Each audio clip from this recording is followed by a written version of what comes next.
Muy buenas tardes para todas. Mi nombre es Tatiana Madrid Díaz. Yo soy analista del Centro Cultural del Banco de la República en Pereira.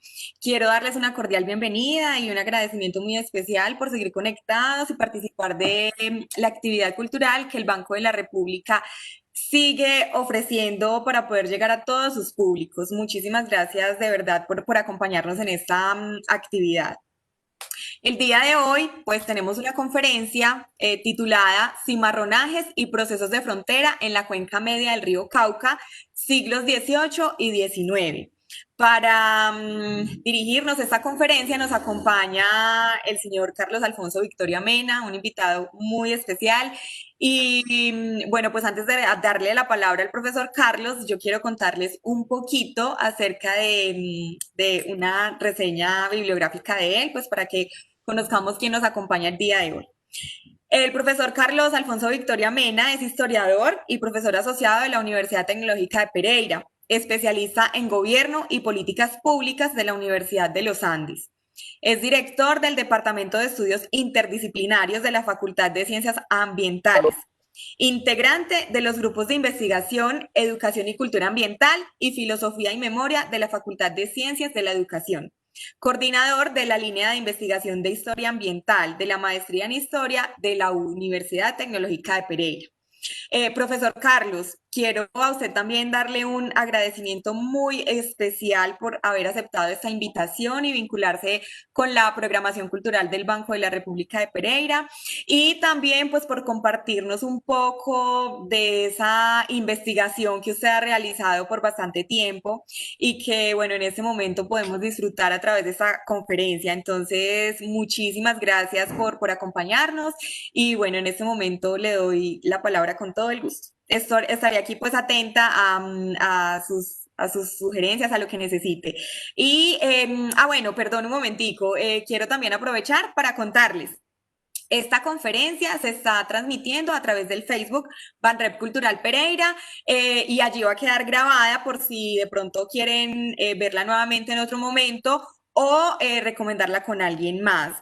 Allí va a estar entonces disponible. Vamos a estar también atentos al chat, tanto de Webex como del Facebook de Banrep Cultural Pereira, para transmitirle al profesor Carlos todas las inquietudes que ustedes tengan, los aportes, todos son bienvenidos y las personas que igual quieran habilitar el micrófono también con todo el gusto lo pueden hacer. Entonces, ahora sí, profesor, le doy la palabra.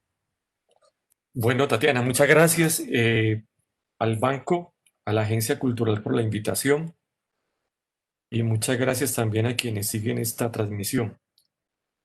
Voy a intentar en esta hora larga hacer una síntesis interpretativa, a grosso modo, de una investigación que me ha llevado varios años, primero a partir de mi tesis de maestría en historia y luego ya como investigador independiente alrededor de una temática que siempre me ha preocupado, me ha llamado la atención desde niño y desde joven. Yo soy de Cartago, Valle del Cauca, y crecí en medio de gente negra, de personas negras, en el barrio El Llano. Con el correr del tiempo me hice esa pregunta, o sea, ¿por qué en mi casa llegaban tantas personas a visitar a mi padre, a mi madre, que ya fallecieron? El- y algún día llegó a mis manos, estudiando literatura en la Universidad Tecnológica de Pereira, que fue mi pregrado, llegó este texto que no recuerdo en qué seminario lo vimos, Risaralda, de Bernardo Arias Trujillo. Y en ese texto, leyéndoselo a mi madre, Sneda Mena, que es mi segundo apellido, me encontré con que un tal Pacho Mena, que aparece mencionado en ese texto, era ni más ni menos que mi abuelo. Y eso a mí me embrujó, me sorprendió. Y algún día, conversando con mi madre, ya en sus últimos años de vida, le pregunté que por qué mi abuelo aparecía involucrado en esa novela.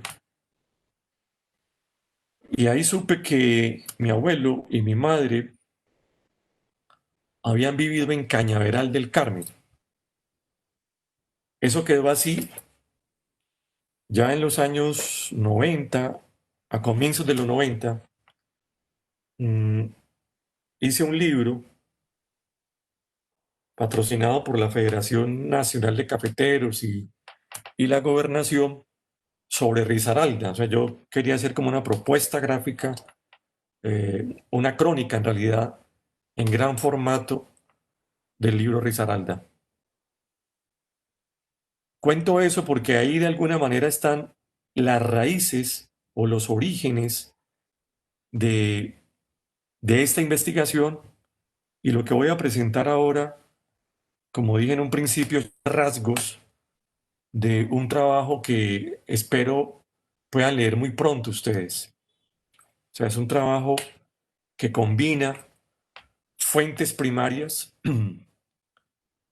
fuentes secundarias especializadas, pero sobre todo una muy rica historiografía, por supuesto, que hay en torno a uno de los temas de los cuales los historiadores han ocupado a través de las últimas décadas, que es el problema de la esclavización o la esclavitud, como algunos la denominan.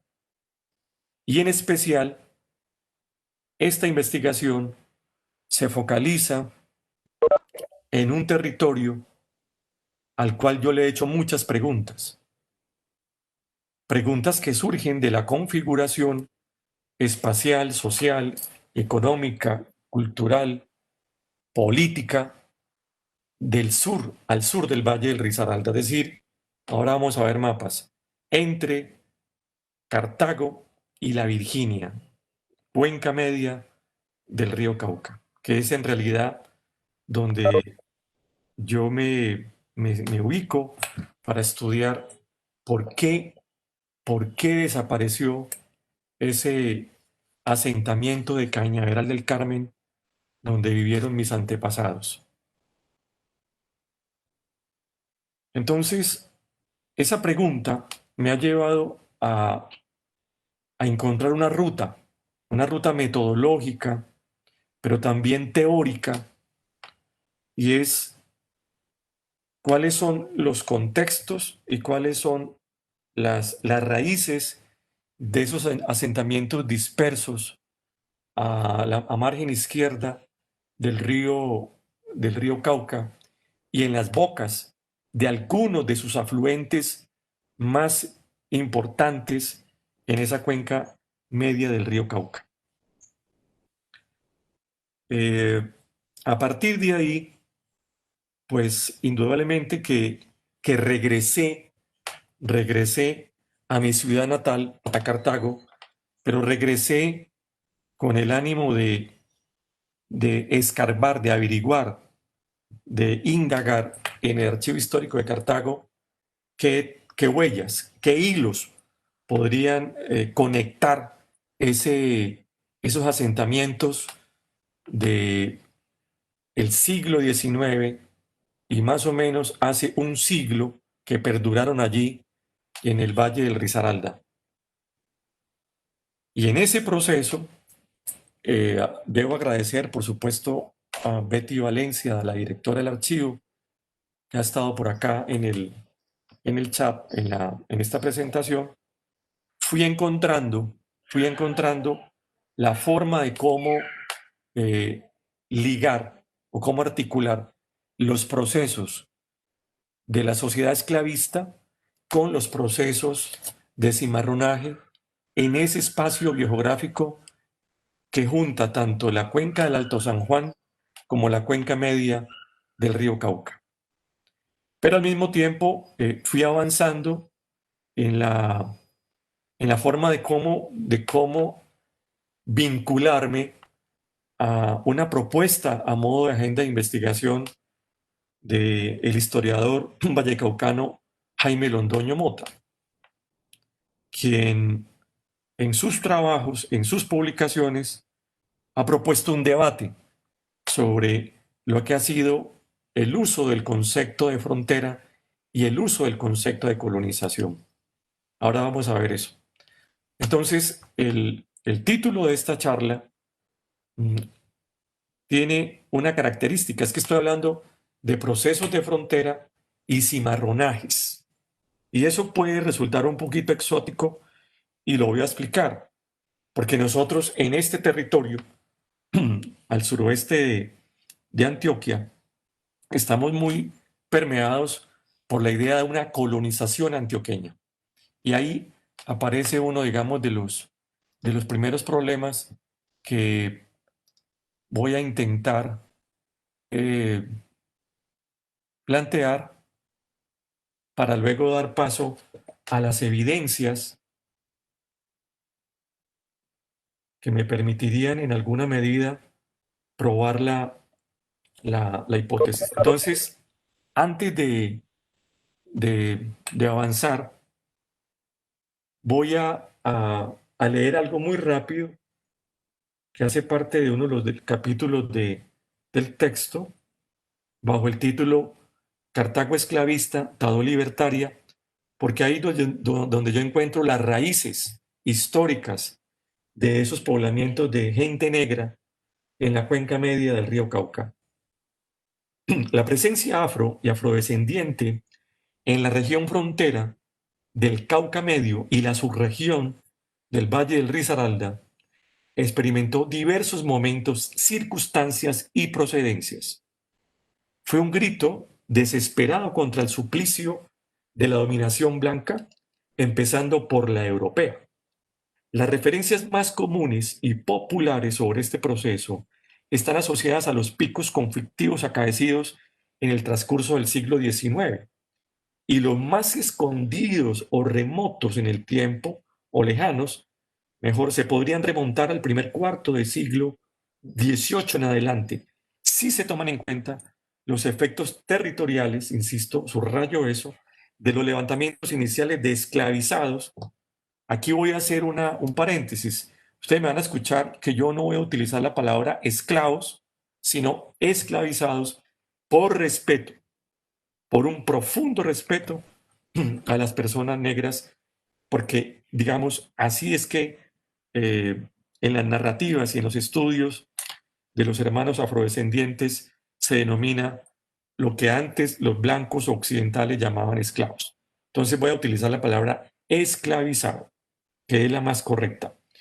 Tras el auge de la economía minera y el mercantilismo esclavista, sumado a la crisis institucional del régimen colonial en la Nueva Granada y el resto de virreinatos en América. Territorialmente, la macrocuenca media del río Cauca albergó a fugitivos y campesinos libres, tanto del sur y norte del valle como de Antioquia y del alto occidente de Caldas, especialmente Marmato, zona minera, y la provincia del Chocó, fundamentalmente el sur del Chocó o el Alto San Juan, como si todos hubiesen sido arrastrados por los cauces de una historia agonística que puso a la gente negra a labrarse un destino tortuoso que ni siquiera fue compensado por las gabelas normativas de los esclavistas y menos aún por los efectos de la independencia, en cuyas huestas militares algunos fueron enrolados los hacendados aliados a la causa patriótica. La temporalidad reciente de la presencia afro en la Virginia se ha reducido a su relación geográfica con los asientos de Cartago y los más distantes, con el norte del Cauca y el sur de Antioquia, como lo dicen las novelas, como lo dicen muchas narrativas, donde la riqueza colonial se sustentó en el uso de mano de obra esclavizada, aunque toda después de la segunda mitad del siglo XIX. Dichas referencias están contenidas en narrativas, pero no a través de explicaciones que permitan comprender la magnitud del fenómeno por fuera de las fronteras mineras de la macrocuenca del Cauca y el Alto San Juan desde el siglo XVI en adelante. De ahí que la importancia histórica de este valle radica en que el siglo XIX geográfico y social, como espacio de resistencia y albergue natural que dio acogida a todo tipo de desobedientes sociales, se comenzó a proyectar desde las dos Cartagos, la de Robledo en 1540, o sea, Cartago Viejo, hoy Pereira, y la del reasentamiento a finales del siglo XVII, 1691, 1692, dicen otros, como epicentro esta última de la trata negrera. Su traslado de las orillas del Otum a la margen izquierda del río La Vieja o Tatayamba estuvo asociado a la decadencia de la producción aurífera, como explicaba ayer Víctor Zuluaga, y la reapertura de las minas del sur del hoy departamento del Chocó. Bien, entonces voy dando paso a la presentación luego de esa introducción. ¿Cuáles son las razones a modo de justificación que me llevan a hacerles esta presentación a ustedes?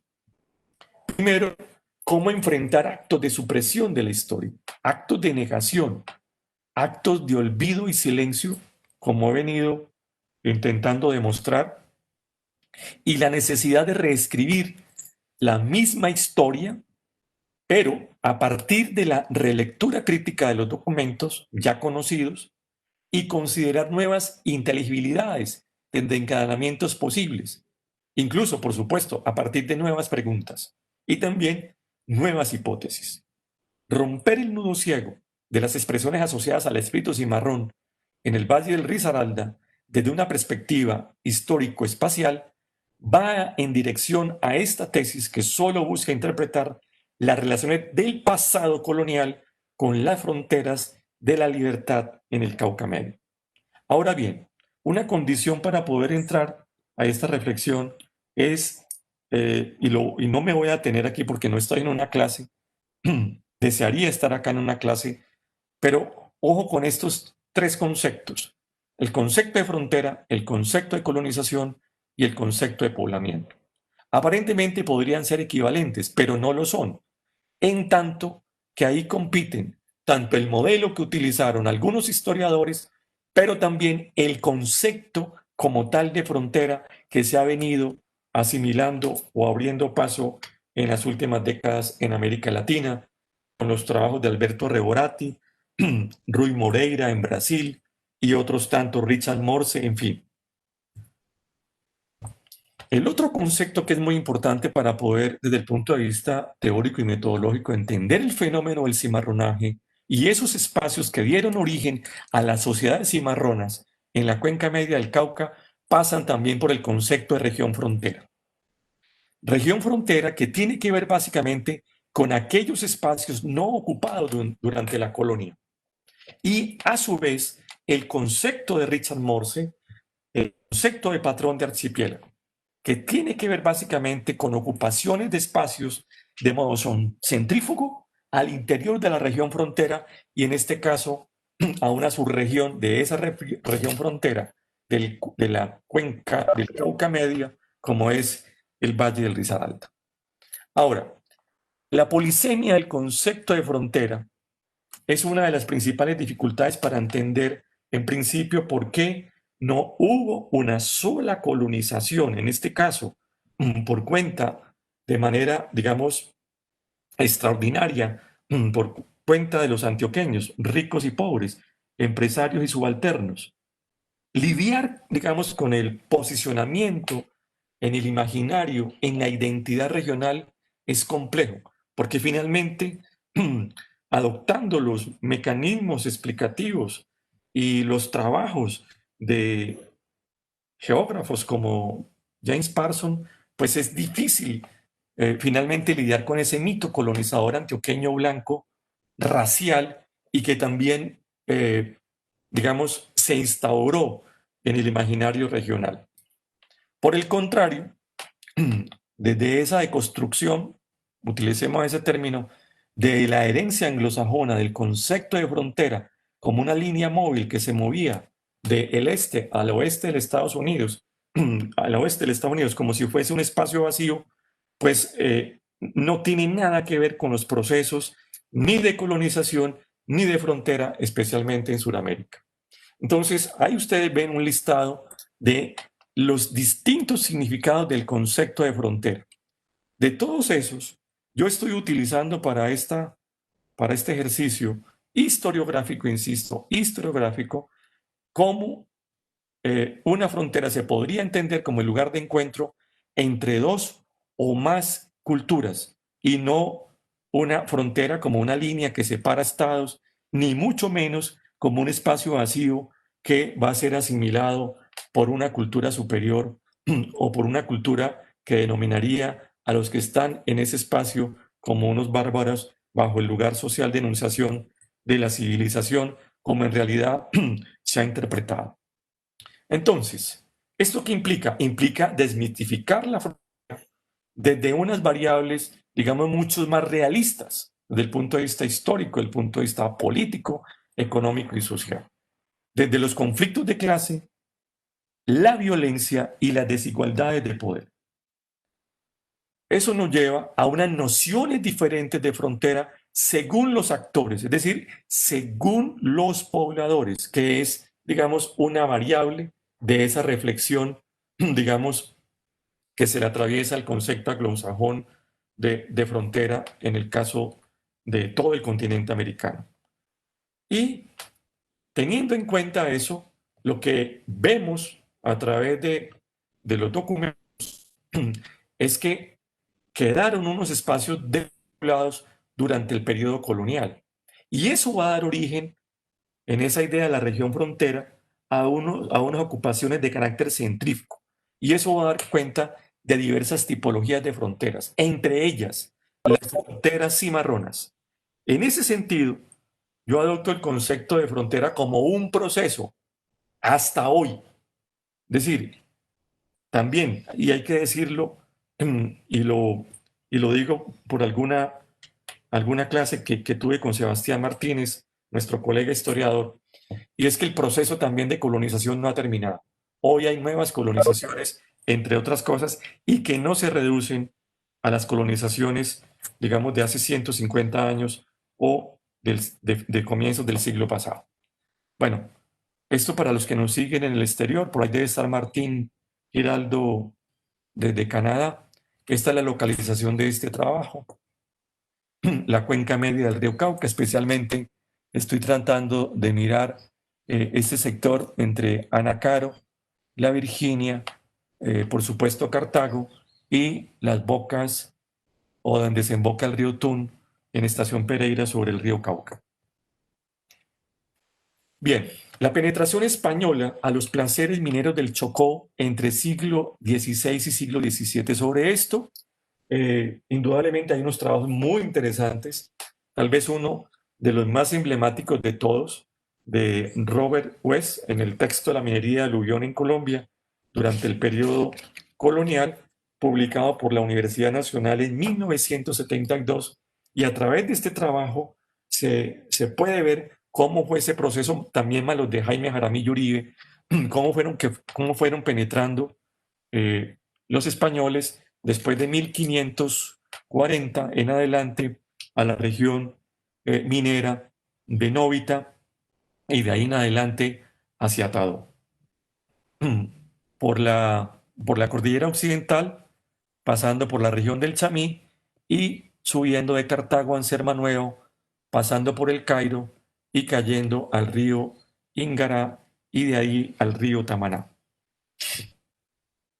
¿Esto qué está demostrando? Como dice este historiador, que la cordillera no era barrera a la comunicación entre el Alto Chocó y las tierras al oriente. Esto es muy importante entenderlo desde del punto de vista geográfico espacial, ¿sí? Porque ellos hicieron uso de la cordillera, en este caso, por ejemplo, bordeando el Tatamá, que es lo más cercano aquí a Pereira, para poder instalarse en esas primeras expediciones punitivas y ir por lo que ellos iban, por su objetivo, que era el oro. Hay una línea cronológica de la frontera minera en el Alto Chocó, pues que va de 1539, que son las primeras expediciones punitivas, al Alto San Juan, hasta 1689, cuando ya van a aparecer empresarios, comerciantes mineros españoles que venían de la provincia de Popayán, Cali y Cartago, llevando cuadrillas de esclavizados a Novita principalmente. Pero todo eso está cruzado por rebeliones indígenas, pero también está traspasado por el etnocidio, ¿sí? Por el genocidio al que tampoco escaparon los indígenas del Alto San Juan. Eso obligó, como lo demuestran muchos estudios sobre el caso de la minería en este periodo, la importación de esclavizados en ese periodo de la conquista y lo que siguió luego en el periodo colonial. Aquí lo acabo de decir, esto se dio en varios pasos, pero digamos el más rimbombante se dio en las islas del Caribe. Y llegamos a Cartago, casa del virrey. Cartago, como lo explicaba ayer Víctor, se convirtió en un centro de trata negrera, de compra y venta de esclavizados, con destino a la frontera minera del sur del Chocó, el comercio de Cali y Popayán, pero también como una zona abastecedora de insumos para poder que la frontera minera pudiera consolidarse. Por eso fueron surgiendo haciendas ganaderas, la producción de mieles, la producción de tabaco, que es muy importante, y esto, digamos, va a alimentar, como lo plantea Samira Díaz y otros historiadores, un papel muy importante de Cartago en relación con la frontera minera del Chocó. Bueno, pasemos esto. Miren este dato, mientras que entre los años 1673 y 1707 solo se vendieron 19 esclavizados en el mercado de Cartago, entre 1708 y 1744 la cifra se multiplicó dramáticamente a 1732. Eso lo que está reflejando es que se requería mucha más mano de obra para poner a producir esos asientos mineros en el sur del Chocó. Bien, este esquema simplemente es para resumir lo que he venido explicando. La frontera minera del Chocó, ¿sí?, se sustentó también en las haciendas esclavistas del Valle del Cauca y en este caso del norte del valle, todas que van a dar, digamos, sustento, si se quiere, a ese régimen colonial esclavista. Pero aquí va a ocurrir algo muy interesante, como lo documentan muchos estudios, y es que van a surgir cimarronajes que ya habían ocurrido cerca de Cartagena, 1619, que es tal vez el palenque más emblemático de todos, en el palenque de San Basilio o el Basilio de San Palenque, y también tener en cuenta el palenque de El Castigo a comienzos del siglo XVIII en el valle del río Patía. Va a dar origen de a poco a lo que los teóricos de la frontera denominan fronteras de asentamiento. Y a mi modo de ver como hipótesis, ¿cierto?, va a dar origen a una sociedad cimarrona que va moldeando una frontera en la cuenca media del río Cauca. No sé si están viendo las diapositivas. Sí, ¿Están señor. viéndola? Muy bien. Bien, entonces, los documentos demuestran que el surgimiento de las fronteras cimarronas y neocimarronas, como denomino yo, por eso hablo de proceso de frontera, en los siglos XVIII y XIX, en el Valle del Risaralda, están conectadas directamente con el tiempo colonial de las explotaciones auríferas después del medio siglo de conquista, debido a varios factores, ¿cierto? Pero hay uno muy importante, y es la interdependencia establecida por la geografía económica tras la conquista. Entonces, hay dos instituciones muy importantes, que son las encomiendas, entre ellas la encomienda de Zopinga a finales del siglo XVI y hasta las tres primeras décadas, perdón, del siglo XVII en el hoy Valle del Risaralda. Eso fue una gran encomienda, también como lo están revelando algunos documentos, entre la que hoy es Anserma Nuevo y Anserma Caldas. Eso va a dar origen a una sociedad esclavista, tanto encomiendas por indígenas, ¿cierto?, que fueron sometidos, y las haciendas que ya tenían mano de obra esclavizada ante el genocidio indígena, dando origen, por consiguiente, a una sociedad cimarrona. Es lo que yo llamo el metabolismo entre una sociedad y otra. Pero, digamos, el anclaje, el pivote, ¿sí? De esa sociedad cimarrona van a ser los palenques, como espacios de alteridad, ¿sí? Como espacios, digamos, que están generando otra geografía que yo llamo la geografía de la insumisión. Muy importante entender el papel de Cartagena, ya lo vamos a ver, y es la relación que existe entre las factorías de Cartagena, es decir, los lugares donde se almacenaba y se embodegaba literalmente a los esclavizados que habían atravesado el Atlántico, y cómo llegan a Cartago. Muy bien. Esto es muy importante, como dice Nina de Friedman, y es, digamos, lo que siguió al ingreso, ¿cierto?, de los esclavizados por Cartagena, y dando origen, por supuesto, a esos cimarronajes tempranos de los que yo hablaba a comienzos del siglo XVII.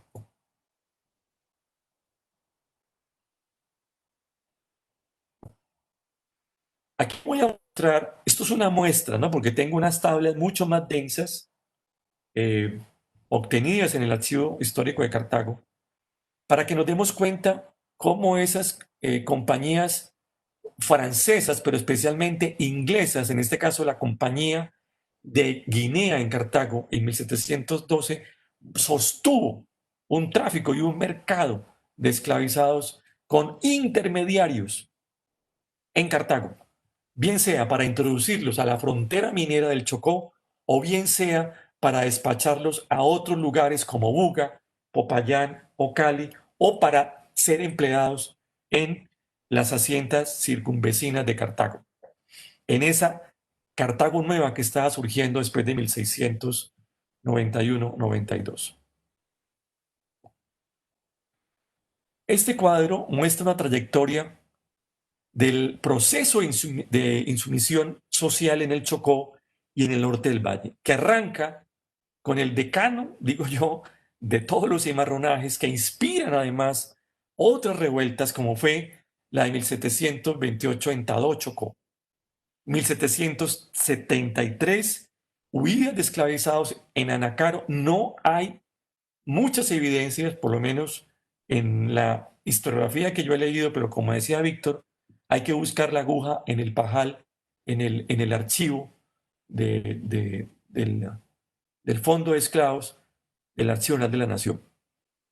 1781, lo mencionaba ayer Víctor, y es la relación que podemos hacer entre la influencia de los levantamientos contra las reformas borbónicas en lo que es hoy la Unión Valle del Cauca, Hato de Lemos, el Palenque de Goya, o Pajal de la Pureza, como está encontrando en las nuevas indagaciones Víctor, a orillas del Otún, oriente de Cartago, y los indicios de los palenques de Zopinga y Bocas del Otún, según también lo revelan esos documentos del Archivo General de la Nación.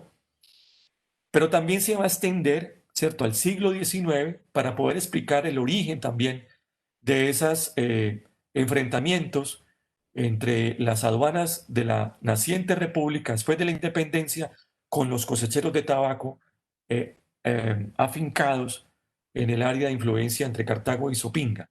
Y las evidencias también, este sí es un hallazgo muy interesante de hace 2 años en Cartago, con la ayuda de Betty, que son las evidencias de manumisión en Palo Gordo, ahí en el área de influencia de lo que hoy es la Virginia, en 1851.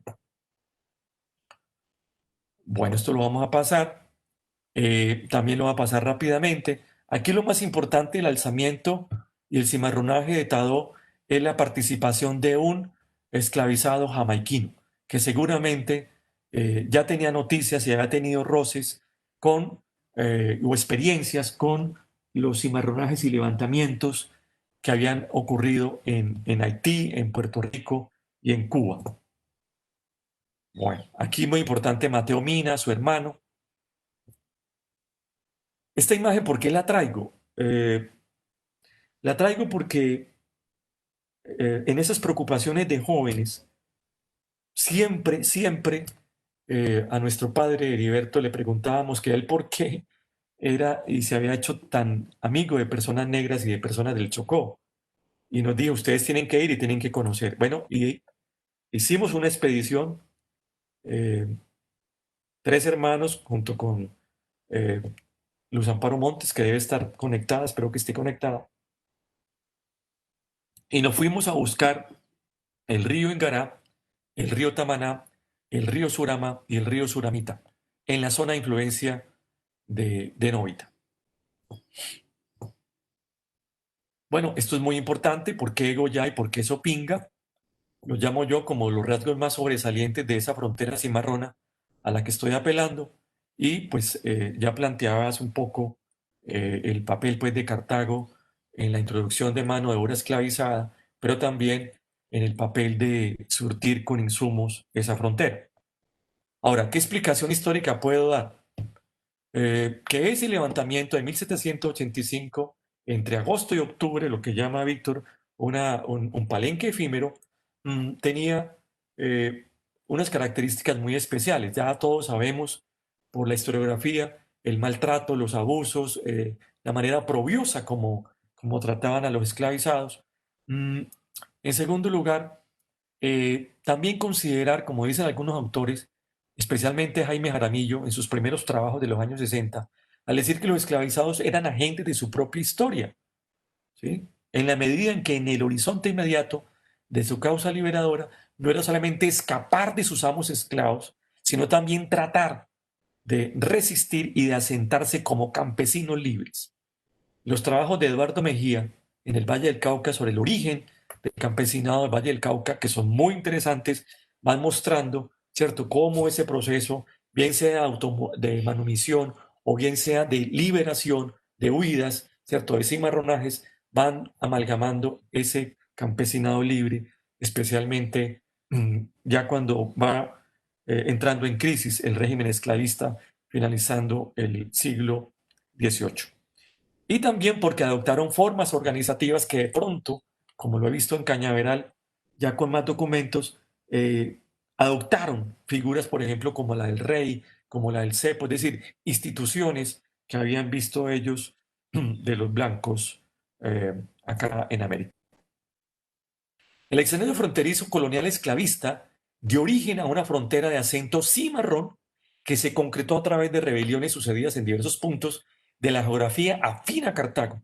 Algunas vueltas polvo en el pasado, como la ocurrida en 1761, que escuetamente menciona Mateo Mina en su famoso trabajo Esclavitud y Libertad en el Valle del Cauca, y en el punto de Anacaro 20 años después, y las lideradas por Prudencio, junto con 26 hermanos afrodescendientes, cuyo efecto pudo haber inspirado las luchas que sacudieron el territorio a lo largo del siglo XIX, moldeando un campesino especialmente rebelde, resistente. Bien, entonces, mi hipótesis, viendo los trabajos eh, historiográficos sobre el caso de Pueblo Rico, Risaralda, Santa Cecilia, es que la influencia del levantamiento de Tadó en 1728 hacia el sur y hacia el norte, pero especialmente hacia el sur, es decir, hacia la zona del Tatamá, va a permitir el surgimiento de núcleos o asentamientos en la selva en medio también de la población indígena, de asentamientos afrodescendientes que podrían asimilarse a esa población suelta que llama, en este caso, el profesor Jaime Londoño, que se va, digamos, a dispersar, ¿cierto?, hacia el sur, buscando la orografía del Cauca. Muy bien, esto creo que ya lo podemos pasar. Y esta gráfica, un poco ahí utilizando las tecnologías de hoy, muestra el eje, ¿cierto?, de la relación, ¿cierto?, no unidireccional, sino viceversa entre Novita y Cartago, ¿sí? Pero a su vez, Cartago, como un dispersor en esa idea del llenado de la región frontera hacia Egoyá, 1785, Bocas del Otún con M, lo explicaba ayer Víctor, de donde desemboca el Otún al Cauca, y Sopinga, ¿sí? Es decir, la trayectoria de las sociedades cimarronas en la segunda mitad del siglo XVIII. Entonces, plantearse una geografía de la insumisión, como dicen los colegas brasileiros, en los espacios entre Cartago Novita y Sopinga, entre el siglo XVI al XX, porque ahí ya estaríamos hablando de los últimos rescoldos de esas fronteras con Cañaveral del Carmen, no resulta descabellada. Por el contrario, resulta ser una hipótesis que permite conectar este espacio, los tiempos coloniales con los de la República y a su vez con los nuevos procesos de ocupación y explotación del territorio por cuenta de los procesos de frontera empresarial antioqueña que son mucho más recientes. En esta gráfica, lo que estoy mostrando para el caso del Valle de Sopinga o el Valle del Risaralda es el proceso del llenado de la región frontera, es decir, aquellos factores económicos, culturales, sociales y políticos que va a generar, digamos, la ocupación de este espacio desde el punto de vista de esa tensión colonial y del régimen esclavista y las sociedades cimarronas que se van a aferrar a este espacio, tanto de la región minera, de lo que conocemos como el Alto Occidente de Caldas o el suroeste antioqueño, el sur del Chocó, el suroccidente, es decir, toda la zona de influencia de Cartago y, por supuesto, los levantamientos contra las reformas borbónicas, es decir, contra los estancos hacia 1781 en lo que hoy es la Unión Valle del Cauca. Entonces, sostengo que Sopinga siendo un palenque, como dicen algunos testimonios de enjuiciados por la fuga y cimarronaje de Egoyá en 1785, a diferencia tal vez de Egoyá, ¿cierto? A diferencia de Anacaro y a diferencia del posible asentamiento palenquero de la desembocadura del Otún al Cauca, Sopinga, que es mi hipótesis, Sopinga perduró. Es decir, Sopinga se mantuvo. Sopinga no desapareció como los otros asentamientos, ¿sí? Entonces, en menos de 40 años, ¿sí?, según estas evidencias, dio origen a un asentamiento de un campesinado libre, pero a fuerza de resistir, a pesar de la represión a la que quedaron expuestos por persistir en la evasión a los controles del estanco de Cartago.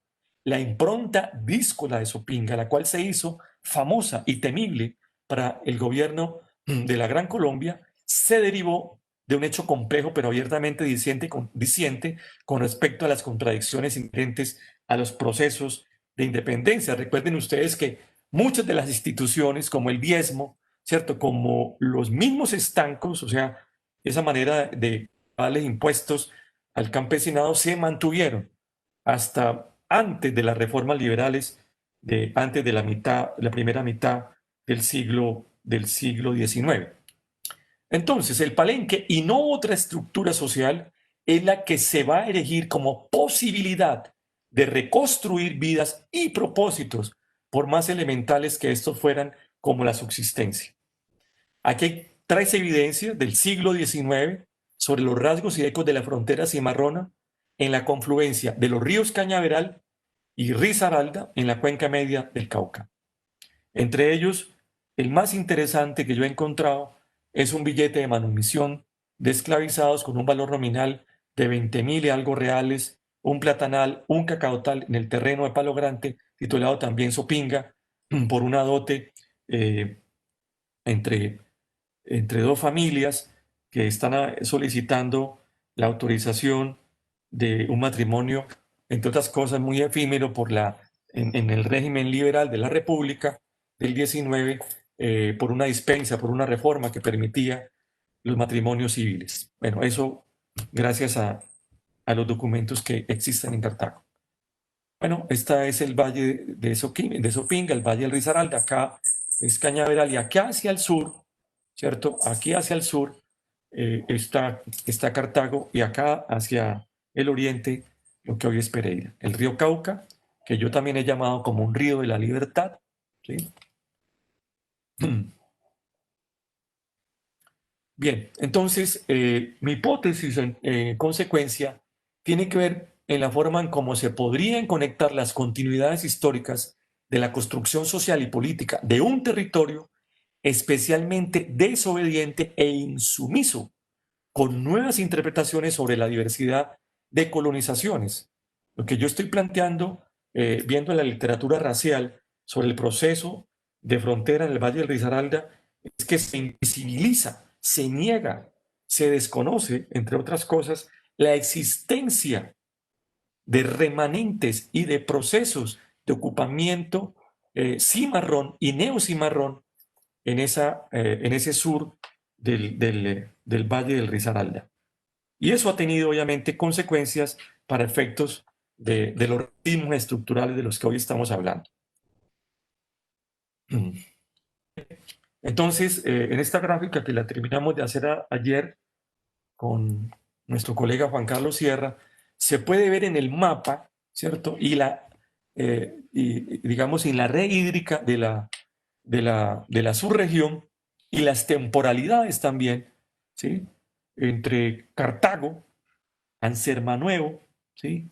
Y los asentamientos o palenques, ¿cierto? Que fueron surgiendo. Esto, cuando yo comencé a verlo en el mapa y leyendo y estudiando las contribuciones teóricas y metódicas para estudiar los fenómenos de frontera y ocupaciones de espacio y poblamientos en el Valle del Cauca de Jaime Londoño Mota, pues yo me aventuré, lo tengo que decir, a plantear el por qué no podríamos pensar entonces en una frontera de cuño cimarrón en la cuenca del río, en la cuenca media del río Cauca, norte del Gran Cauca y sus tributarios, entre ellos el río Otún, el río Risaralda y también el río La Vieja.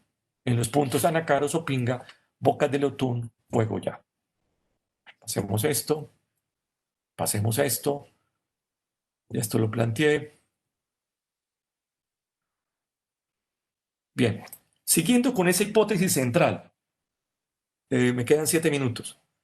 Es que las ocupaciones y brotos de colonización afro y afrodescendiente entre Cartago y la Virginia sobre el curso de este río y sus afluentes desde el siglo XVIII y durante todo el XIX fueron resultado directo e indirecto de los ecos territoriales de las revueltas antiborbónicas, los cimarronajes y palenques como fruto de la crisis, hay que decirlo también, del régimen esclavista y manumitidos o automanumitidos y libertad esclavizados a mitad del siglo XIX en adelante. Bueno, esto ya lo planteamos. Bien, entonces aquí sí, yo trato como de enfrentarme a un problema histórico, ¿sí? Perdón, a un problema historiográfico, que es el que yo trato en el manuscrito, que espero lean ustedes pronto, es como la visión racial, o bien sea la historia oficial o de cierto tipo de historicismos, lo que han hecho es desconectar los antecedentes que influyeron en la presencia afro en el territorio y los prolegómenos derivados de la economía colonial en el norte del valle, especialmente entre Cartago y Anserma, y la frontera minera del Chocó, como expresiones espaciales del extractivismo minero y la actividad ganadera en los siglos XVII y XVIII.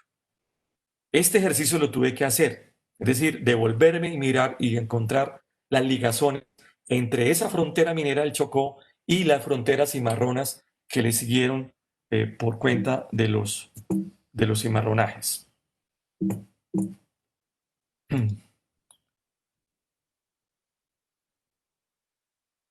Esto lo explicaba ahora.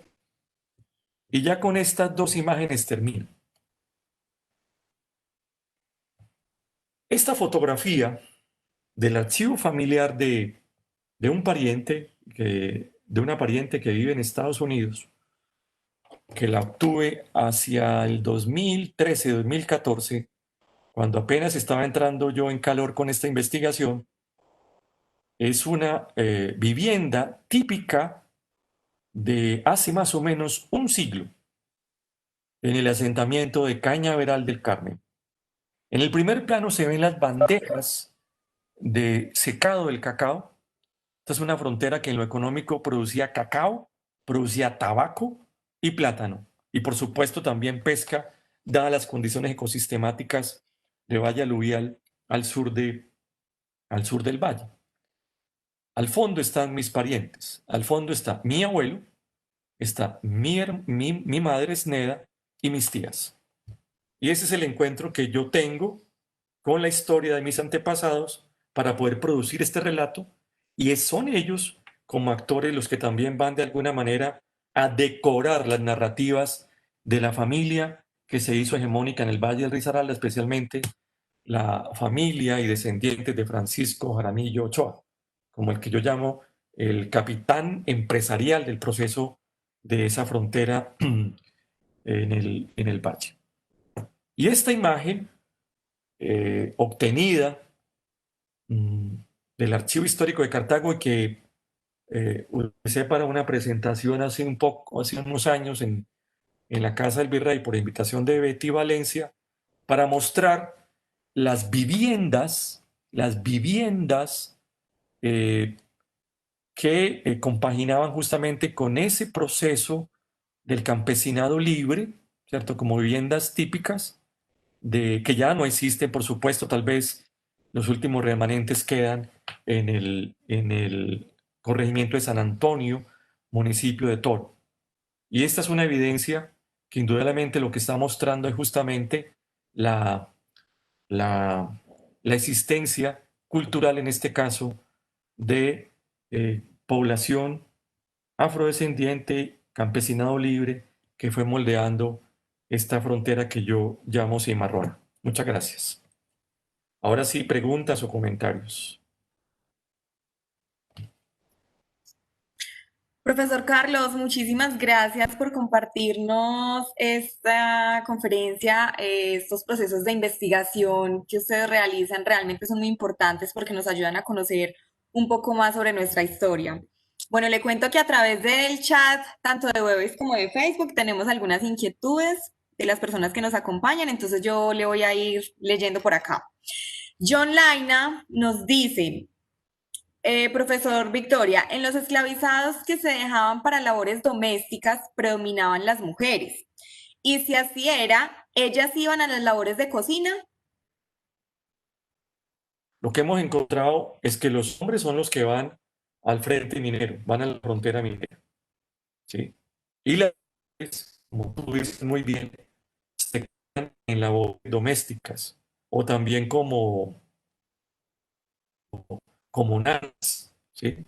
Como nanas de los hacendados o de los esclavistas, ¿sí?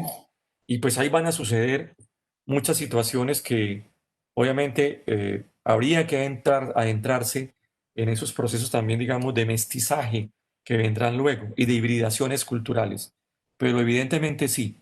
Y yo diría que más que labores de cocina, labores domésticas o también ligadas a actividades, digamos, de la agricultura, ¿sí? Ahí en la zona de influencia de Cartago, por lo que yo he visto en los documentos. Bueno, igualmente a través del chat de Facebook, Caterine Mora nos dice, muy interesante la investigación. Una pregunta, Claudia Leal en Landscape of Freedom discute las narrativas que asocian la emancipación de los negros con una concesión legal y paulatina de los blancos en el siglo XIX, porque más allá de las conocidas limitaciones que en la práctica tuvieron estas medidas, el caso del Pacífico es particular por la autonomía que se había ganado desde el siglo XVIII sin la mediación de los dirigentes. ¿Consideras que puede ocurrir lo mismo en el área que estudias? Muchas gracias, Caterín, por su compañía. Bueno, las características de esta parte de la cuenca del Alto San Juan y la cuenca media del río Cauca, por lo que yo he visto, aparte del juicio a los cimarrones de Jegoyá entre octubre de 1785 y primeros meses del 86, una vez que fueron capturados y enjuiciados, yo no he visto, digamos, como ese tipo de trámites, como tampoco la forma como Marcela Echeverri, este último de indígenas realistas en la era de la revolución plantea, ¿sí?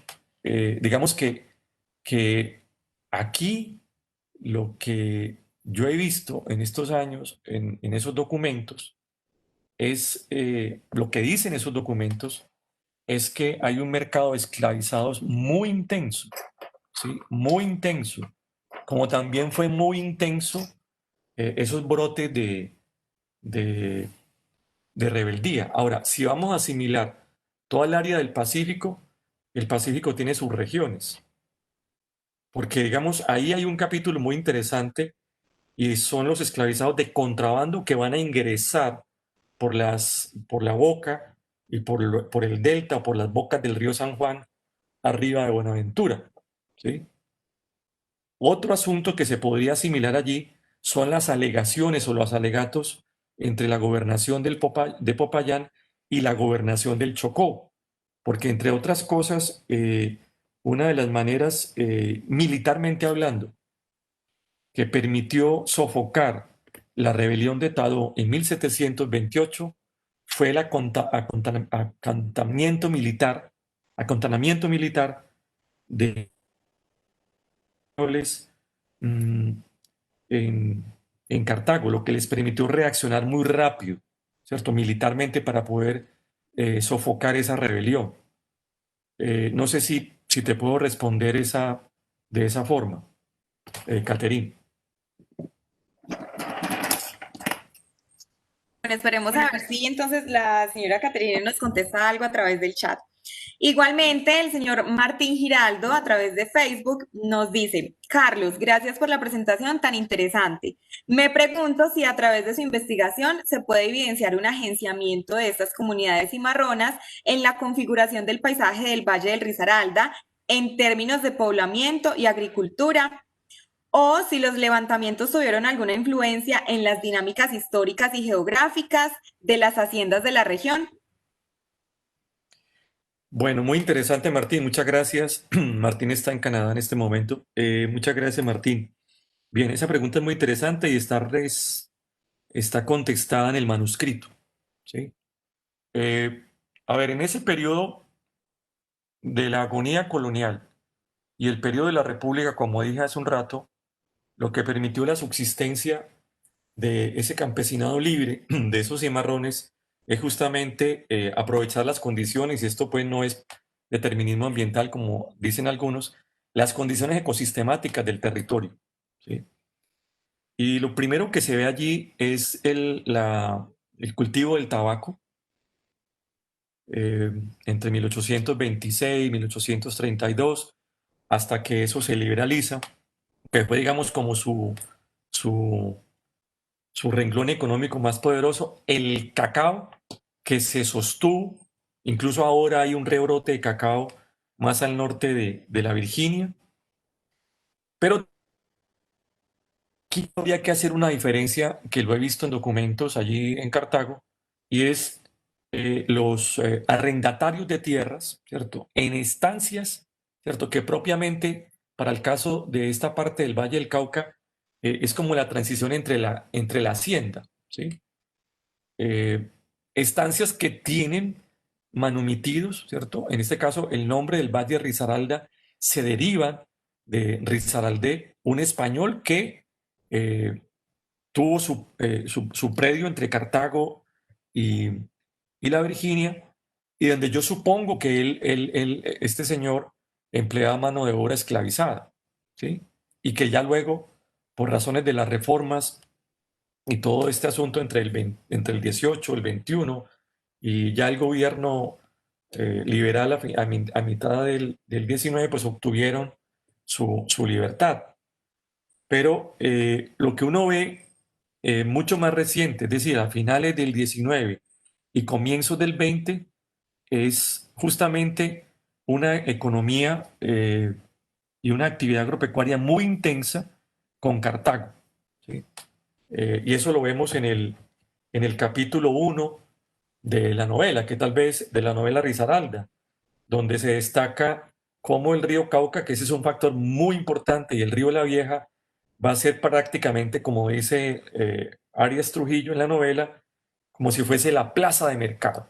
Entonces, digamos que hay unos circuitos comerciales con Cartago, entre ellos los que usaba mi madre y mi abuelo para poder aguas arriba conectarse con, con Cartago, entrando por las bocas del río La Vieja.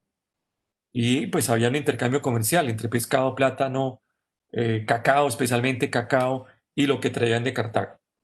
Entonces, ahora, ¿cómo modifican el paisaje?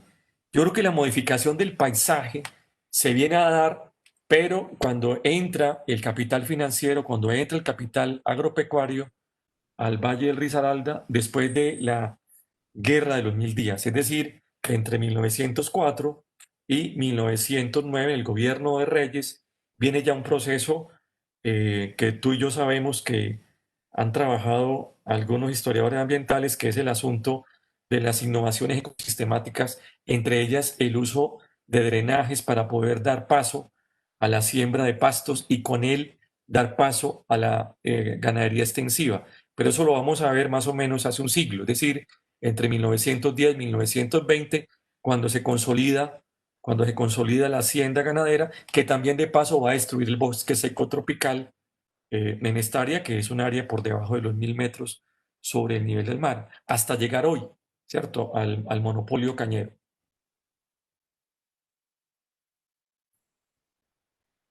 A través Esa del chat idea, por web, supuesto, del proceso de frontera. bueno, a través del chat de Webex tenemos por aquí otra pregunta de parte del señor Orlando Antonio Muñoz. Él nos dice, lo último encontrado en 1851 de manumisión de los negros en la Virginia, ¿verifica entonces que Sopinga sí fue Palenque? Sí, Orlando, claro que sí. Esa es una evidencia muy interesante y que habría que seguir, digamos, indagando en ella. Infortunadamente, nos cogió la pandemia en ese tránsito, pero, pero hay otras evidencias, ¿cierto? Que en una de las últimas publicaciones del maestro Víctor Zuluaga introduce de fuente primaria y la declaración que da un cimarrón capturado y que él, como nos contaba ayer Víctor, en su declaración dice que a su paso, luego de iba por el embalsado en su balsa por el río Cauca, va a encontrar un asentamiento por ese mismo periodo en que se va a producir eh, el palenque ya. Y él sigue aguas abajo del río Cauca y va a encontrar un asentamiento, ya da el número de personas, creo que son 12, 14 personas negras en lo que hoy es Estación Pereira, es decir, en la desembocadura del Otún al río Cauca. Entonces, digamos que evidentemente Sopinga no es en la narrativa, no es digamos, no es un asentamiento exclusivamente producto de las guerras civiles que asolaron el Valle del Cauca después de la segunda mitad del 19, que es lo que uno encuentra, digamos, en la historiografía regional. Las raíces de Sopinga, por eso estoy planteando, se conectan más con el proceso de los cimarronajes, tanto en el Alto San Juan, como también, hay que decirlo, con los cimarronajes de las haciendas esclavistas entre Buga y Cartago, ¿cierto? Porque es que cuando uno lee relatos de Gil, que da mucho dato, o lee la novela Risaralda, lo que va a encontrar, digamos, es una memoria ligada a lo que yo llamo una factura muy temprana del proceso de la presencia de personas negras, en este caso cimarrones o neocimarrones ahí en lo que hoy es la Virginia. Es decir, eh, no da muchas pistas, las que sí están en Cartago y están en el Archivo General de la Nación en Bogotá, en ese fondo de esclavos. Entonces, evidentemente, hoy podríamos decir, de acuerdo a los testimonios y a esas versiones, que Sopinga fue un palenque y a eso se le tiene que sumar la hacienda de Emilio de Risaralde, ¿cierto? Del cual dan cuenta algunos viajeros hacia más o menos 1918, 1917, que están pasando entre Río Sucio y Cali y van describiendo cosas y ellos de oídas hablan de un tal Emilio de Risaralde, documentos que también están en la Biblioteca Nacional. O sea que no es un mito, Sopinga. Otra cosa es que los blancos empresarios antioqueños racializan el territorio, ¿cierto? Y cambian la toponimia, como cambiaron la toponimia de muchos lugares, entre ellas el caso, por ejemplo, de Goya, que hasta hace muy poco se denominaba Egoya y que hoy se llama, según los trabajos de Víctor, sus indagaciones, Jaguar de la Pureza.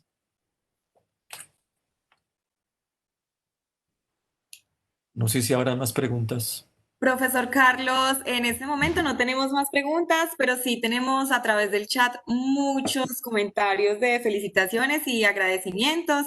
Entonces, pues bueno, igual, Pero léete uno por lo menos para a ver que si no me están dando palo.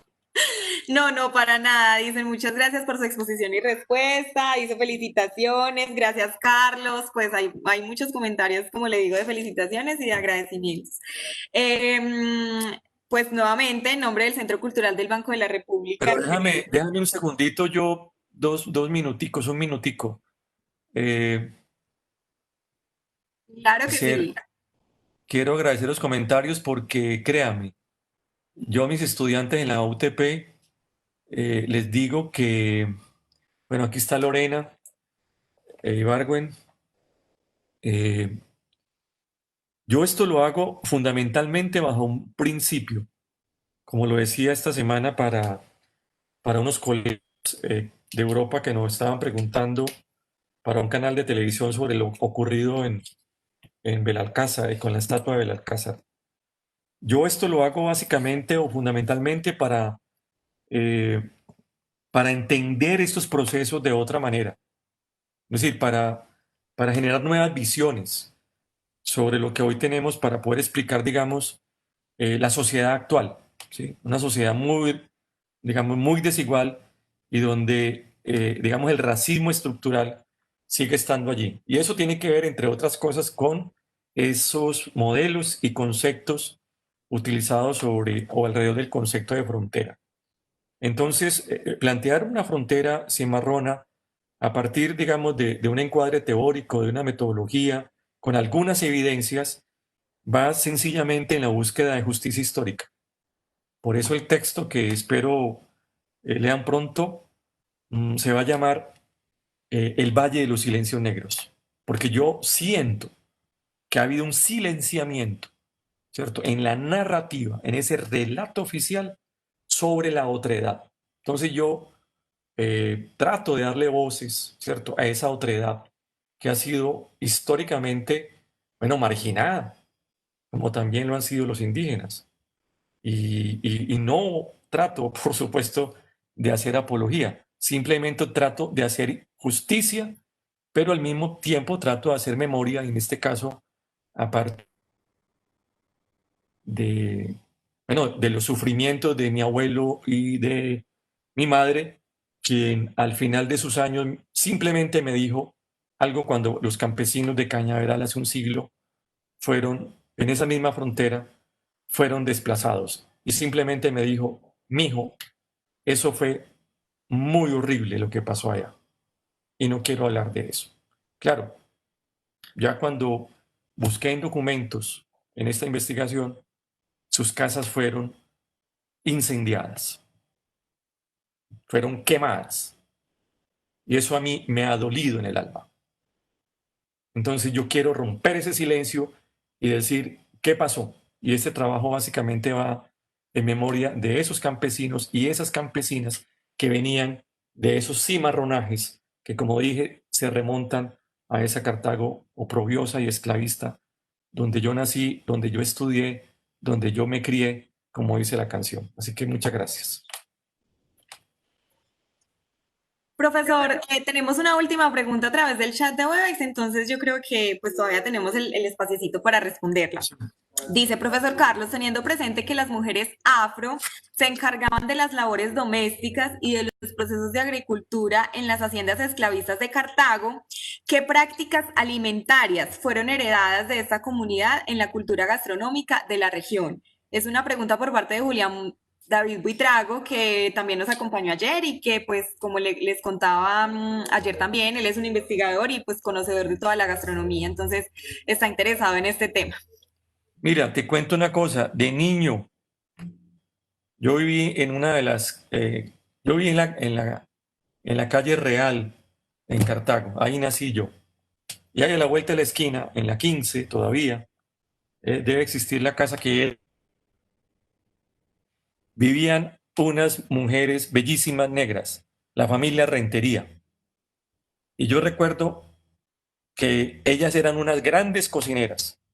Y ahí entendí la noción del tamal cartagüeño y de la rellena, no de la morcilla, la rellena. Y encontré la explicación recientemente a eso, que es la gastronomía popular de Cartago, ¿sí? De esa Cartago colonial. Y es la comida de cerdo, el cerdo, ¿sí? El cerdo, que era el ganado de los pobres, ¿sí? El ganado de los pobres era el cerdo, los marranos, los porcinos, ¿sí? Entonces hacían las rellenas, pero también hacían los envoltorios, o sea, los tamales, el famoso tamal cartagüeño. Yo esa pregunta la he hecho a mis estudiantes de Cultura Ambiental 1 y les he puesto a averiguar qué es lo que identifica la gastronomía de Pereira. ¿Cuál es? Es difícil. Como decir Popayán, empanadas de pipián, ¿cierto? O decir Cali. eh, ¿Cómo se llama esto? Bueno, tantas bebidas que hay. Se me escapan. Entonces, el cerdo. Pero también lo dijo Víctor ayer. El chocolate. ¿Sí? A nosotros nos levantaron con chocolate. En mi casa, en mi casa paterna, hubo personas que ayudaban a mi madre a hacer las labores de cocina. ¿Y qué nos hacían ellas? Mujeres negras, chocolate. Y mire la imagen que les mostré ahora. Digamos, esa ha sido una región cacaotera. Pues el chocolate no era el café.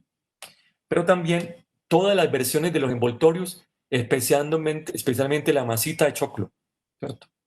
Entonces el maíz, el plátano, el plátano en todas las expresiones del mundo. Yo soy vallecaucano. Hace muchos años vivo en Pereira, viví en Bogotá también muchos años. Y si no hay plátano en el, y si no hay plátano en el almuerzo, muchos no hemos almorzado. Cuando uno mira los documentos, esas escrituras, las sucesiones, ¿cierto? De esa Cartago, perdón, de esa Zopinga o esa Virginia de mediados del siglo XIX y comienzos del siglo XX, ¿qué vas a encontrar? Vas a encontrar que hay plátano, que hay yuca, que hay maíz, ¿sí? Que hay maíz. Si quiere, cuando salgamos de esta pandemia, podemos ir, eso es otro tema, mirar un relicto. Hoy no lo quise presentar, un relicto de esas fronteras, que es Pueblo Duro. Eso ni siquiera está en los mapas. Y allí hay descendientes de las personas negras de Cañaveral, ¿cierto? Porque está junto a Calabazas, que eso es Valle del Cauca, está junto a lo que fue Bohíos, y allí, por ejemplo, cocinan, ¿cierto? La comida y los alimentos de, de las personas negras, porque ahí hay ya un proceso muy avanzado de mestizaje, pero también hay personas negras. Y ahí está el plátano, está el maíz, está el frijol, está la yuca y está la papaya, ¿sí? Y algunas aves de corral. Es muy interesante mirar, digamos, esto para poder contrastarlo con la rosa o con la pequeña rosa, como llama el maestro Albeiro Valencia, que es la colonización antioqueña, es decir, qué comían y qué sembraban ellos. Pero muy interesante su pregunta, porque ese es un rasgo cultural de la frontera, en el que yo no me detengo, por supuesto, porque ese no es mi problema de investigación. Yo creo que ahora sí podemos dar por terminada la sesión. Profesor Carlos, y efectivamente, pues en este momentico ya no tenemos más inquietudes. Entonces, bueno, en nombre del Centro Cultural del Banco de la República de Pereira, nuevamente le agradezco por haber aceptado esta invitación, por compartirnos ese conocimiento que se ha logrado a través de todas sus investigaciones y a todas las personas que nos acompañaron a través de Webex y a través de Facebook, también muchísimas gracias por haber aceptado la invitación a participar de esta actividad. Entonces, de esta manera, pues ya podemos dar por finalizada la conferencia. Muchas gracias a todos, que pasen buena noche.